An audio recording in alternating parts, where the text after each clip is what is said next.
that law was not really universally good, but it was particularly and contextually good for you, for your specific reality and need. Mark 3:4, then Jesus asked them, which is lawful on the Sabbath, to do good or to do evil, to save life or to kill? In other words, hindi lahat ng sinasabi ng law ay good universally, all the time, everywhere, for everybody. Kasi pati si Jesus sinasabi niya, ano ba talaga ang kahulugan ng law? Ano ba ang good sa Sabbath? Good ba na gumawa ng good? O good ba na hindi gumawa ng good kasi Sabbath? So, sabi ni Jesus, the law was not good for doing the necessary good. Merong dapat gawin, hindi magawa dahil sa law, dahil sa Sabbath. So, good ba talaga lagi yung Sabbath? Sa Ama, kay Jesus, hindi laging good ang effect ng law. Makikita natin yan sa pagbabasa natin ng napakaraming katuruan. Hindi universal or absolute ang application ng law. Hindi dapat maging burden ang law. Dapat ang law ay pampaayos, pampagaan, pampadali, pampaligaya sa buhay. Kay Jesus, dapat user-friendly ang law. Dapat interpret and apply the law in helpful, loving ways. Kaya sabi niya sa Matthew 12:12, is it lawful to do good on the Sabbath? Ask another way, tinatanong ni Jesus, masama bang gumawa ng mabuti pag Sabbath? Kasi sa Sabbath ay bawal gumawa ng mabuti man o ng hindi mabuti. Pero kung kailangan gumawa ng mabuti sa Sabbath, alin ang mas mabuti? Yung sundin ang Sabbath at huwag gumawa ng mabuti? O labagin ang Sabbath at gumawa ng mabuti? Very, very interesting questions. Kasi sa buhay natin, because of conditioning, cultural conditioning, religious conditioning, napakarami na ginagawa natin ang dahil lang yun ang sinasabi ng law, yun ang sinasabi ng society, yun ang sinasabi ng kalakaran. Pero yung ba talaga ang tunay na universal good? O may good yun in a certain time, in a certain place, but not all the time, for all people, in all places. What are the verses implying? That actually, really, the good is what the law says is good, but my nature says is not really me? But I am not by nature? Paano po natin i-reconcile yan, mga kapatid? Na sinasabi ng batas, ito ang good. Pero yung bawat himay-may ng yung laman, bawat ideya na nasa yung isip, yung ikaw na ikaw, iba talaga. Iba dun sa sinasabi ng law na good. Therefore, the good, according to the law, is undoable. Romans 3:20, therefore, no one will be declared righteous in God's sight by works of the law. Rather, through the law, we become conscious of sin. So, malinaw sinasabi ni Paul, walang magiging good kung ang panukatan ay yung law. Kasi yung law na tinatawag nating good, walang good enough to follow it.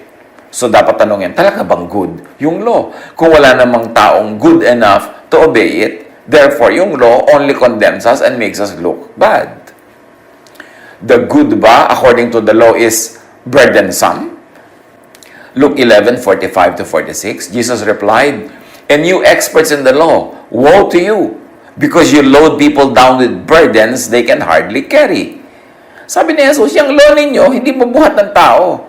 Napakahirap, pinapahirap ang buhay. At lahat ng hindi makakaya, hindi makabuhat, nagmumukha tuloy masama. Dahil wala namang makakabuhat niyan. So mabuti ba talaga yung mga laws na yan? The good ba, according to the law, is making me look very bad? A grand failure, guilty and afraid, therefore a child of hell or hell-bound? Sabi ni Jesus tungkol sa law at sa mga nagpapatupad nito, Matthew 23:15, woe to you, teachers of the law and Pharisees, you hypocrites! You travel over land and sea to win a single convert, and when you have succeeded, you make them twice as much a child of hell as you are. So yung ba talagang sinasabi ng law na good ay good? Sabi ni Jesus, nako, lagot kayo, mga teachers of the law. Nagpapakahirap pa kayo mag-convert ng mga tao to your law. Pag na-convert nyo na, ginagawa nyo lang doble ang kasamaan kasi they are declared sinful by the same law that you convert them to. Pag napasunod nyo na sila sa law, nagiging failure sila. Nagiging mukha silang mali at masama. So sabi, lagot kayo dahil pinapahirapan nyo lang ang inyong mga converts. The good according to the law ba is making me needy of the ministrations of the temple and priests. Therefore, the law makes me dependent on religion incorporated. The good ba according to the law is making me judge and condemn myself and others. Therefore, talagang nakakasama sa akin yung law. What if the verses are implying that actually, really, the bad is what I naturally like to do? The law is demonizing my nature. The bad is what my nature says is good, is really me. That the bad is what I am by nature. Na nagmumukha lang akong bad, not by my nature, but by the judgment of the law. 1 Corinthians 9:9-10, For it is written in the law of Moses, Do not muzzle an ox while it is treading out the grain. Huwag daw itali ang bibig, huwag busalan, huwag takpan ang bibig noong hayop na nagigiik ng mga grains kasi dapat siyang pwedeng yumuko, kumain ng mga grain na ginigiik niya. So, is it against the animal's nature to want to eat? Why prohibit or criminalize hunger? Ang nature ng animal na yon, magugutom siya, so huwag daw siyang bawalan. Paano yung nature ng mga tao? Babawalan sila na maging totoo sa kanilang nature? O pinagmumukha silang masama kasi hindi nila matupad yung mga law dahil minamasama ng law kung ano yung kaya nilang tuparin at ang ipinatutupad ay yung hindi nila kayang tuparin. Yung tungkol sa oxen na yan, is it about oxen that God is concerned? Sabi ni Jesus. Surely, He says this for us, doesn't He? Yes, this was written for us. Na ang lesson, pag in-apply natin, do not criminalize human need and desire. Do not criminalize reality. Because we were fearfully and wonderfully made. But the law criminalizes what is natural to humans. Therefore, the law makes everyone guilty. That's why the law is not good for people. Kaya sabi ni Jesus, woe to you, you teachers of the law and Pharisees. You travel over land and sea to win a single convert to your law, and when he becomes a convert, you make him twice as much a sinner, because you put him under the law that makes him look bad. Is it the bad according to the law that is natural and doable to me? Is it the bad according to the law that is not burdensome, but light and easy and restful to me? Is it the bad according to the law that is really good for me? So, kakontra ng aking nature, yung itinuturo ng law. So, the law criminalizes me, the law punishes me for being me, for being who I am, for being what I was created. Except when loving, what I need and want should not be regarded as unlawful. Yan ang unsaid doon sa mga questions na yan ni Paul. Romans 13:10, Love does no harm to a neighbor, therefore love is the fulfillment of the law. So pagka-loving, lawful. Pag hindi against love, hindi unlawful. So ang dami-daming unlawful according to the law, kahit hindi naman yun unloving. What if it's not really God, but only the religious law that demonizes me? It's a good question to ask. Lagi akong guilty, lagi akong masama. Diyos ba talaga ang naguhusga sa akin? O yun lang law? Yun lang religious law. How much of that religious law is universal in its application? How much of that law is really from God? O marami ba dyan ay nilikha ng religion for convention, for management, for administration, or for specific needs of specific people at specific times, but should not be universalized because it would be a burden to everybody? What if it's not really God, but only religious law that demonizes me? Acts 13:39, through him, everyone who believes is set free from every sin. A justification you were not able to obtain under the law of Moses. Sa pamamagitan daw ni Jesus, lahat ng naniniwala ay pinalalaya mula sa kasalanan. Kasalanan na sinabi ng law na kasalanan. At ito daw ay justification, pagpapawalang sala, at hindi ito pwedeng ma-obtain under the law of Moses. It is obtained under the grace of God through Jesus. So kung talaga ang lahat ng minamasama ng law ay masama, bakit ka palalayain ng Diyos through Jesus? O minasama lang yon specifically for the needs of ancient Israel? Dapat tanungin niya mga ganyang bagay.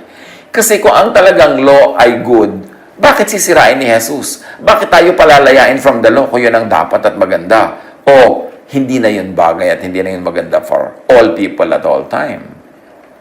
O religious system lamang ang may kagagawa ng gano'ng mga bagay at hindi ang Diyos? Kasi kung ang Diyos ang may kagagawa nun, bakit sisirain ni Jesus? Kontra ba siya sa Diyos? O kontra lang siya sa law? What if it's not really God but only religious law that makes me look bad? That makes me look like a grand failure? That makes me guilty and afraid? That makes me seem like a child of hell, which is, of course, hell-bound? What if it's not really God but only religious law that makes me look needy of the ministrations of the temple and priests? That makes me dependent on religion? If perfection could have been attained through the Levitical priesthood, and indeed the law given to the people established by that priesthood, why was there still need for another priest to come? One in the order of Melchizedek or Jesusness, not in the order of Aaron or Mosesness. Yan ang tanong ng Acts 13:39 and so on. At sabi sa Galatians 2:21, if righteousness could be gained through the law, Christ died for nothing. So yung Galatians clear, hindi ka magiging righteous through the law. That's why kinailangan mamatay si Jesus para kailigtas sa law. So yung ba talagang law ay good? Kasi kung yun ay good, edi dapat yun ang ipilit at dapat ipapataw sa lahat. Pero bakit tayo pinalaya ni Jesus mula sa law? What if it's not really God but only religious law that makes me judge and condemn myself and others? What is our assurance that the religious teachings, the things that religion demonizes, mga ipinagbabawal, minamasama, talagang yun na yun, eksaktong-eksakto nga, ang katuruan galing sa Diyos. Alam natin kahit sa Bible, maraming sinasabi ang Diyos dyan na, your prophets are telling you things that never came from me. Na maraming mga false prophets, maraming mga false teachers. At maraming mismo mga katuruan na pinaniniwalaan ng mga ancient Jews noon na talagang dapat strictly sundin nila na biglang iniba ni Jesus. Iniba niya ang application, iniba niya ang interpretation. So, ano ang assurance natin na yung pinagpapakamatayan nating sundin ng mga religious laws ay galing nga sa Diyos? Na ang mga pagtitiis natin, mga pagtitimpi ay kinalulugod nga ng Diyos? O baka imbento lang yun ng mga religious systems? Kaya dapat reviewin ng lahat ng yan. Kasi kahit yung sense of morality, even in the Bible, inside the Bible, ay naiiba-iba sa pagdaan ng panahon. Kasi syempre, what is law? The laws of the land, the laws of a people, only reflect the needs, the values, the priorities of their time. Kaya pati ang constitution ng mga bansa, binabago-bago yan, ina-update-update, kasi naiiba ang mga katotohanan that govern the life of the people. So yung mga condemn tayo sa sarili natin dahil iniisip natin, kinokondemn yun ng Diyos, totoo kaya? Gaano katotoo? Gaano kalaki ang mga needless sacrifices, needless na pagtitiis, dahil akala natin yun ang nire-require ng Diyos.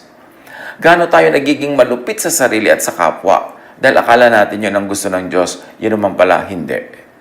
Ang mahalaga, reviewin lahat ang mga religious beliefs, tingnan ang mga historical sources ng mga beliefs na yan, yung mga historical context, at tingnan kung yan pa rin ang marapat sa panahon na ito. Si Jesus mismo, napakaraming iniba sa mga kaugalian, mga katuruan, mga batas pang-araw-araw na buhay ng mga Israelites. Galatians 5:4, you who are trying to be justified by the law have been alienated from Christ. You have fallen away from grace. Pumasok ang panahon ng kabaitan, ng pag-ibig, ng tinatawag na age of grace, kasabay ni Jesus. Kaya ang sinasabi ng Galatians, kung pinipilit nyo pa rin na maging katanggap-tanggap kayo sa Diyos sa pamamagitan ng pagsunod sa mga batas, sa mga kautusan, ang tinatanggihan nyo na niyan, si Jesus. Pagpilit pa rin kayong nagpapaligtas sa pagsunod sa law, hindi kayo nagpapaligtas kay Jesus. Kasi dumating si Jesus para iligtas kayo from the law. But if you insist on obeying the law to be acceptable to God, then you are rejecting the very sacrifice of Jesus, the very gift of love, the very gift of grace and life from God through Jesus. Because of pressure, ang parang sinasabi nito, I pretend to like to do what I do not like. And I pretend to not like to do what I naturally like to do. And this is what Jesus calls hypocrisy. Dahil sa pressure, dahil pinagbabawal ng relihiyon, at dahil sa pagpuri ng relihiyon sa ibang bagay at pagpinta sa ibang bagay, nagpapanggap ako na gusto kong gawin yung ayaw ko naman talaga. At nagpapanggap akong ayaw na ayaw ko. Yung talagang sa totoo lang ay gusto ko. At ayaw na ayaw ni Jesus yan, hypocrisy. Kasi ang tao ay hati. Iba yung nasa bibig, iba yung nasa puso.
Iba yung sinasabi ng bibig, iba yung sinasabi ng tunay na damdamin. Nakahati, kaya maraming tao nagkakaroon ng psychiatric problems. Kasi hati ang loob, hindi buo ang loob. Matthew 7:5, you hypocrite, sabi ni Jesus, first take the plank out of your own eye, then you will see clearly to remove the speck from your brother's eye. Because this is what happens when people are always trying to pretend that they like what they really do not like, and to not like what they indeed really like, pati yun, ipinapataw nila sa iba. Sa kanilang pagpapanggap, ine-expect nila ang mga tao ay nagpapanggap o ang mga tao ay katulad ng ideal. Kaya lagi na lang tayong correcting others, rebuking others, disciplining others. Samantalang sabi ni Jesus, mapagkunwari, tanggalin mo muna ang napakalaking takip sa iyong mata bago ka dyan mag-pretend na kaya mong tanggalin ang puwing ng iyong kapwa. In other words, Jesus was saying, yung mga nagbabanal-banalan lang yan. Hindi sila talagang banal kasi sila man napakaraming mga kasalanan kung susukatin dun sa law, sa panukat na ipinapataw nila sa iba. The law makes me deny what I really like. The law makes me pretend to like what I really don't. Why? Because the religious system will punish me if they know that I like what I really like, and if they see that I don't really like what I don't like. This religiosity drives people underground. This makes people deny their true selves, to live in hypocrisy, and to force others to also be hypocritical. The law drives me to self-denial, self-rejection, self-condemnation. The law, in fact, drives me to pagkahati ng loob. James 2:10, for whoever keeps the whole law and yet stumbles at just one point is guilty of breaking all of it. So, kung susukatin natin ang sarili natin at ang iba sa law, sino ang papasa? Sabi ni James, sundin mo man lahat yung laws na yan, may isa ka lang hindi masunod, katumbas niya na hindi mo nasunod lahat. Everything or nothing. But whoever really is able to obey all the law. Sabi sa Romans, no one is righteous by the law, not even one. Walang matatawag na banal o malinis kung susukatin sa law.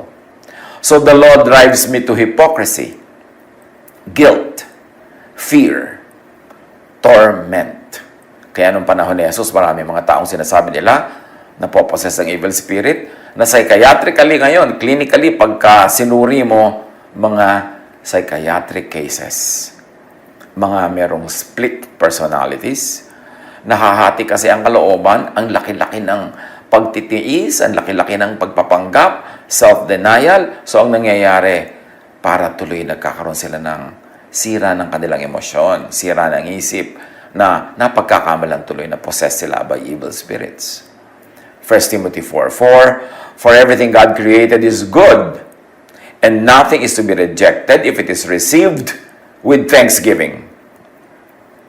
Wala daw nilikha ang Diyos na pangit, lahat maganda. Wala siyang nilikhang masama, lahat mabuti.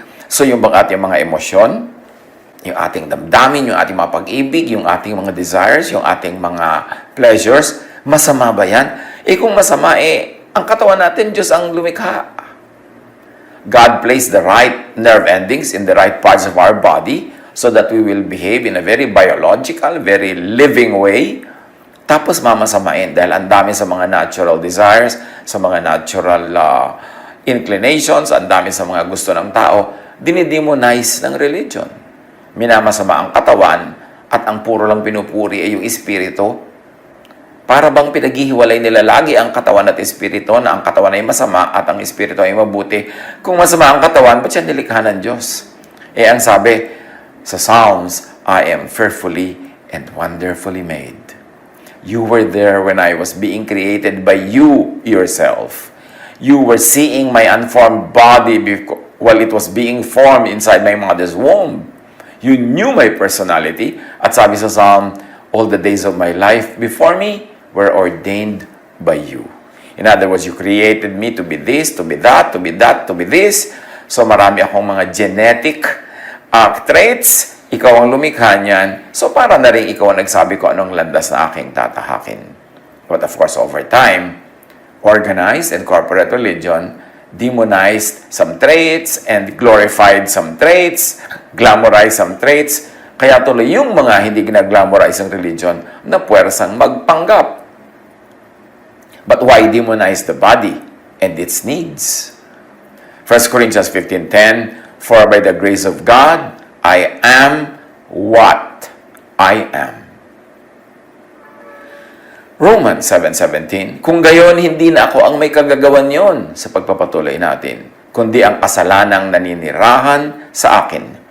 Itong totoong nangyayari sa kalooban ni Paul, na sabi niya, hindi naman talaga ito ang gusto kong gawin, kung yun lang kasalanan na naninirahan sa akin, within the context and parlance of religious law, tinawag nila yung lahat ng mga sinasabi ni Paul na ito na nasa akin at gusto kong gawin na kasalanan. Kaya kasalanan ang tawag. It is not really me who is evil, Paul is saying. It is the sin living in me that makes me evil. But what is sin? It is the law that makes me fail. It is the law that makes me sinful, that makes me a sinner. Kung walang law, walang sin. Kaya ako sinful kasi ang daming laws na hindi ko namang kayang sundin.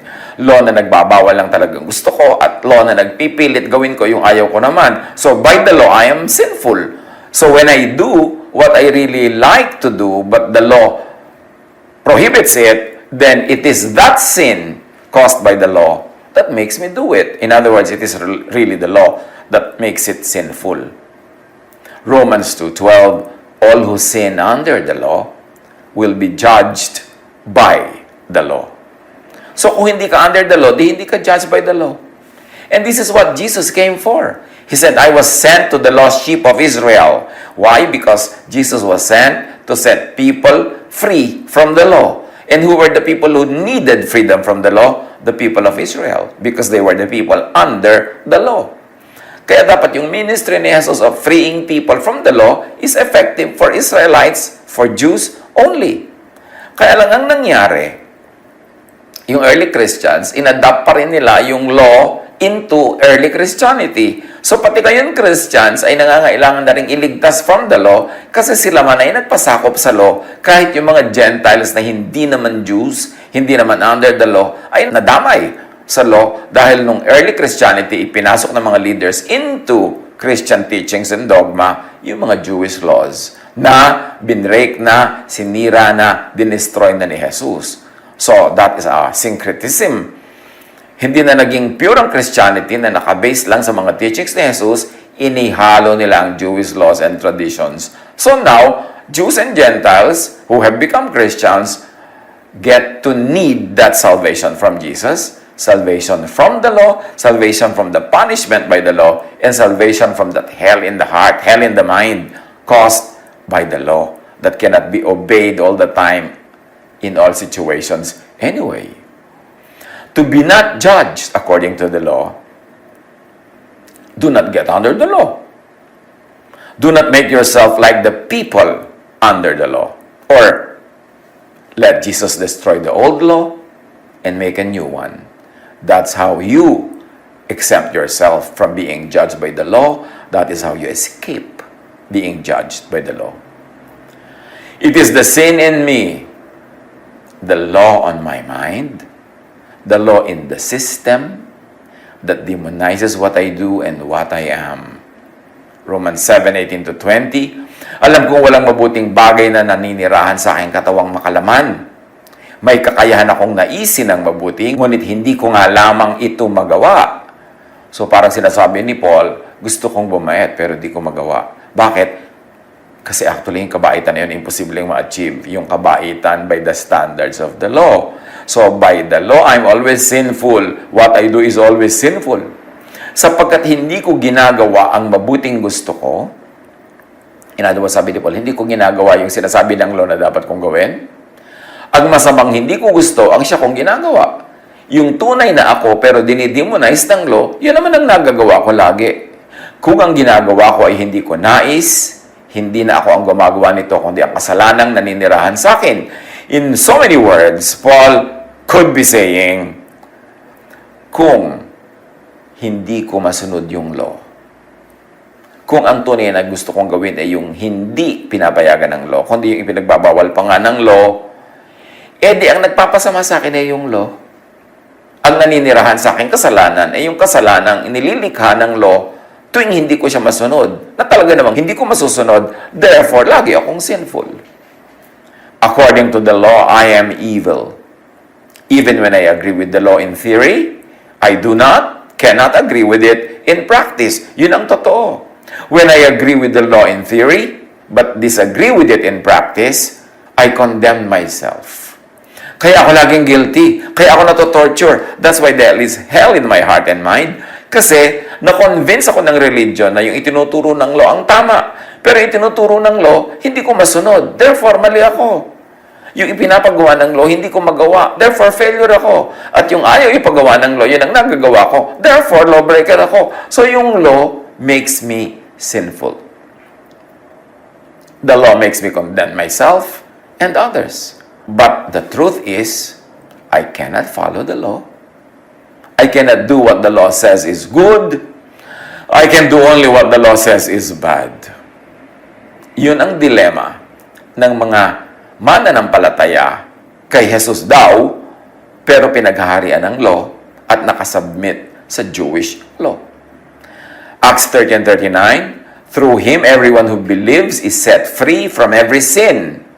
A justification you were not able to obtain under the law of Moses. Laging ito yung binabanggit yung salvation from sin, salvation by Jesus, laging kakambal yung mention ng law. Lahat daw ng naniniwala kay Jesus ay pinapalaya sa lahat ng kasalanan. Ibig sabihin, sa lahat ng kasalanang ipinaparatang ng law, na pag hindi mo nasunod, ang paratang sa'yo, makasalanan ka. Lahat daw ng naniniwala kay Jesus ay pinapalaya na sa kasalanang yon. At yan ay kalayaan na hindi mo makakamit under the law of Moses. Acts 18:13, regarding Paul, this man they charged is persuading the people to worship God in ways contrary to the law. You see, Paul, the champion of Christianity, ano ang paratang sa kanya na totoo, kaya yun ay pinaratang sa kanya, itinuturo niya sa mga mananampalataya kay Jesus na mamuhay sa paraang hindi natugma sa law. Pinalaya na kasi ni Jesus ang mga tao sa law. Therefore, ang itinuturo ni Paul ay yung freedom na yun. Romans 7:21, ito ang natuklasan ko. Sabi ni Paul, kapag nais kong gumawa ng mabuti, ang masama ay malapit sa akin. When I want to obey the good law, good yung iniisip nila good, I can't. Instead, I obey the evil or my evil nature. Kasi nga magkabaligtad yung law at yung tunay na tao, yung katotohanan ng tao, kabaligtaran ng idealism ng law. Walang katotohanan ng tao na makakasunod sa idealism ng law. So, ang tao ay lagi lang matatawag na masama. Kaya sabi ni Paul, tuwing nag-iisip akong gumawa ng mabuti, masama ang nagagawa ko. In other words, tuwing gusto kong sundin ng law, ang nasusunod ko ay yung tunay na pagkatao ko at tunay na pagkakalikha sa akin na pinapaniwala ako ng law na yun ay masama. Kaya tuloy masama ang tingin ko sa aking sarili. The more I think of something as bad, the more I like to do it. At hindi ba ako magpapakatotoo? Ang marami sa atin, yan naman ang reality nating lahat. That the more you think of something as bad, the more you like to do it.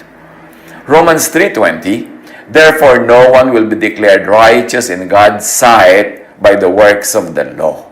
Rather, through the law we become conscious of sin. Dahil sa law, kaya lang tayo nagkakaroon ng consciousness of sin. So stop the obsession with the law. Stop measuring yourself with the law. Stop measuring others with the law. Romans 7:22-23. Sa kaibuturan ng aking puso, ako'y nalulugod sa kautusan ng Diyos. Kasi, dire-refer dito, na para bang kautusan ng Diyos.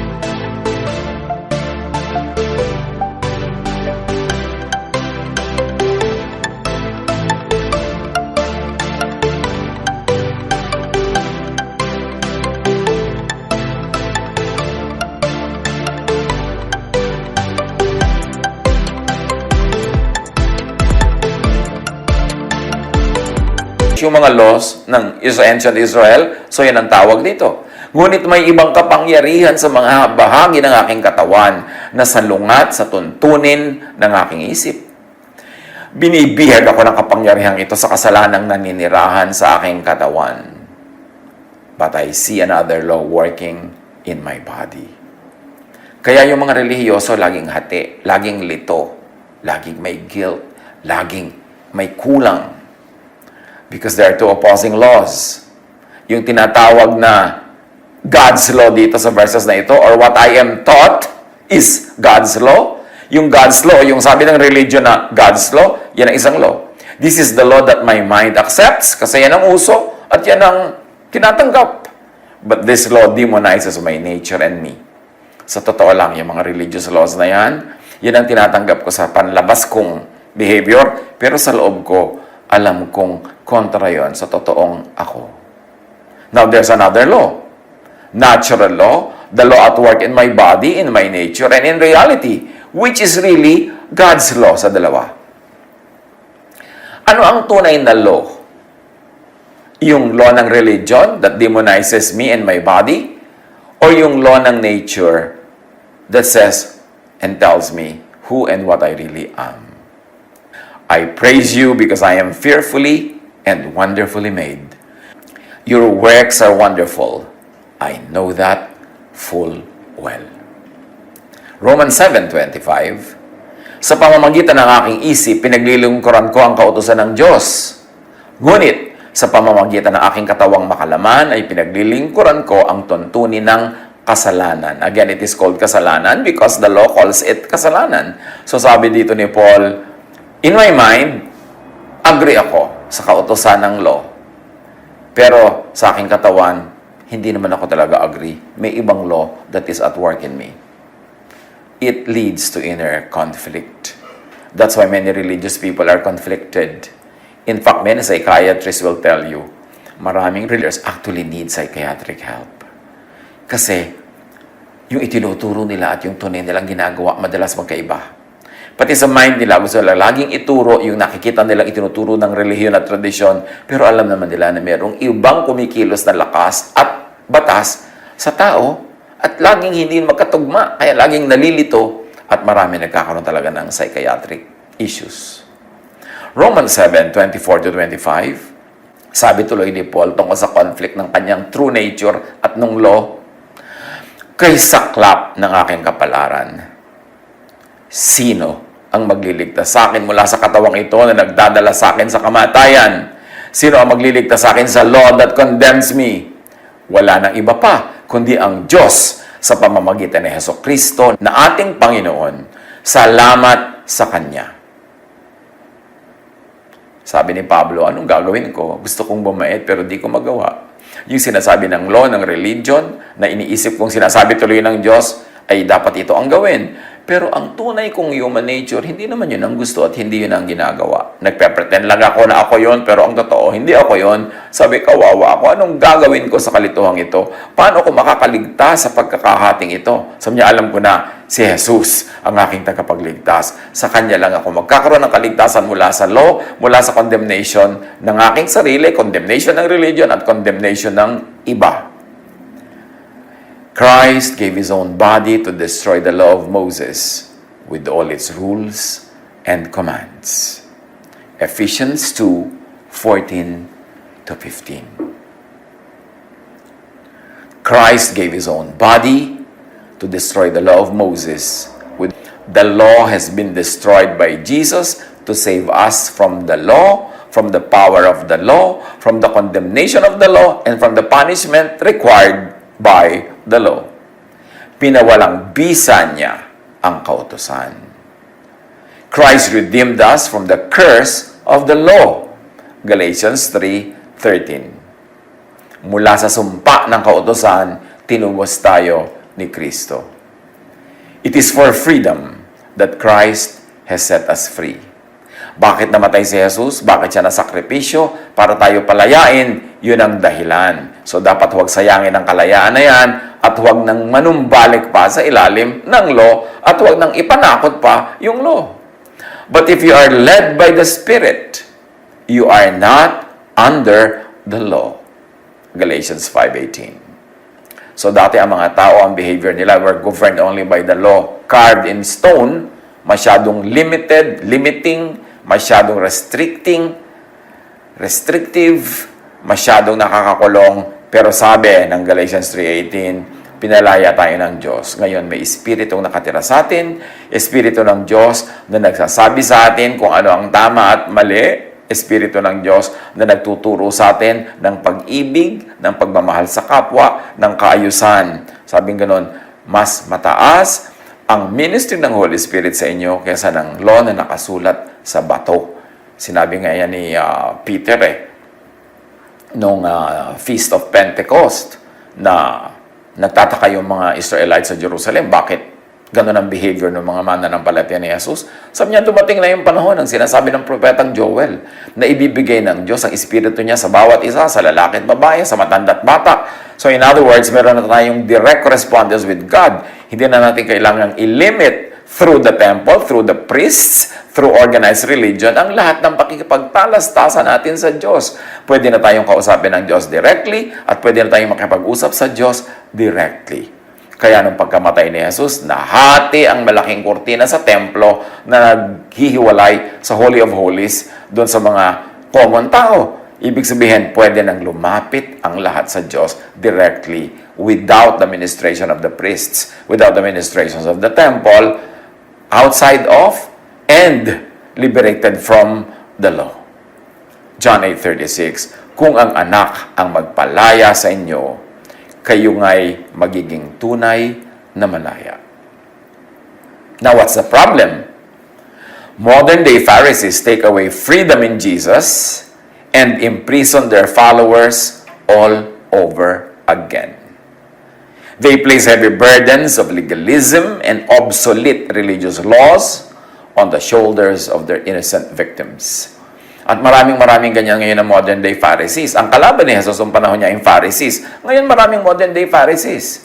Inaalis na naman nila yung freedom of people, freedom in Jesus, at ibinabalik nila yung mga tao sa pagkakatali sa law.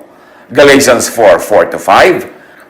But when the fullness of time came, God sent forth His Son, born of a woman, born under the law, and may I parenthetically add, not to perpetuate slavery to the law, so that He might redeem those who were under the law, that we might receive the adoptions as sons. Isinugo ng Diyos ang Kanyang anak upang palayain ang mga nasa ilalim ng kautusan. John 1:17, for the law was given through Moses, grace and truth were realized through Jesus Christ. Laging magkakontra yan, magkasalungat. Law was given through Moses, grace and truth were realized through Jesus Christ. The sad fact is, maraming tao ngayon who say they believe in Jesus, pero mas nag-ooperate ang law of Moses sa kanilang buhay. Philippians 3:9, ang aking pagiging matuwid ay hindi sa pamamagitan ng pagsunod sa kautusan, kundi sa pananalig kay Kristo.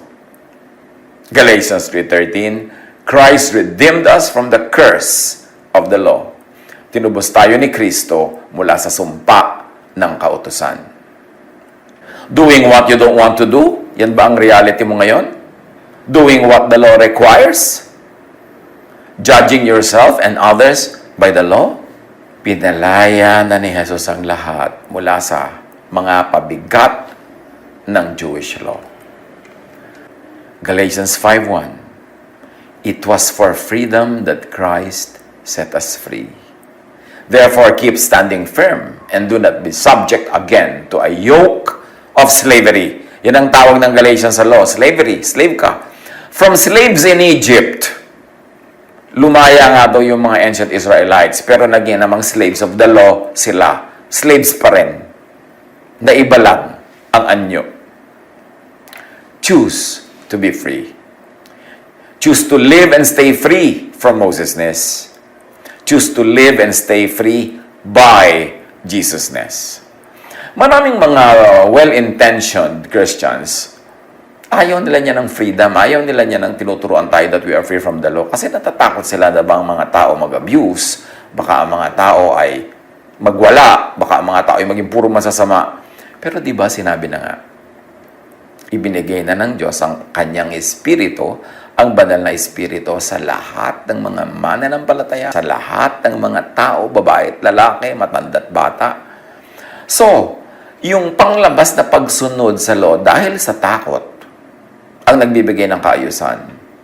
Pero, ano ang mangyayari kung ang Espiritu ng Diyos ang nananahan sa ating puso? Magiging pakawala ba tayo? Magiging masama ba tayo? Magiging abusive ba tayo? Of course not. Mas magiging mabuti pa nga tayo, mas magiging mabait pa kesa doon sa mga sumusunod lang sa law dahil takot sa parusa. Dahil ngayon, ang gagawin mo na is out of your motivation of love.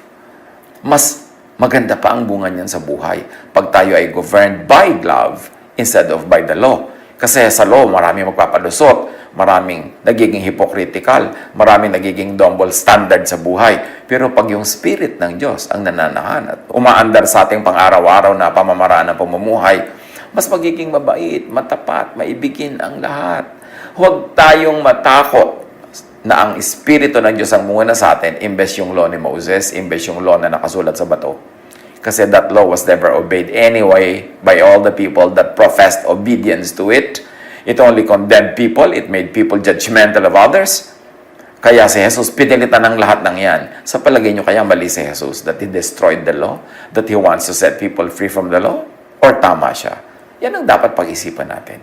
Huwag tayong matakot na mawawala ng kaayusan, kabutihan at kabaitan pag ang Espiritu ng Diyos ang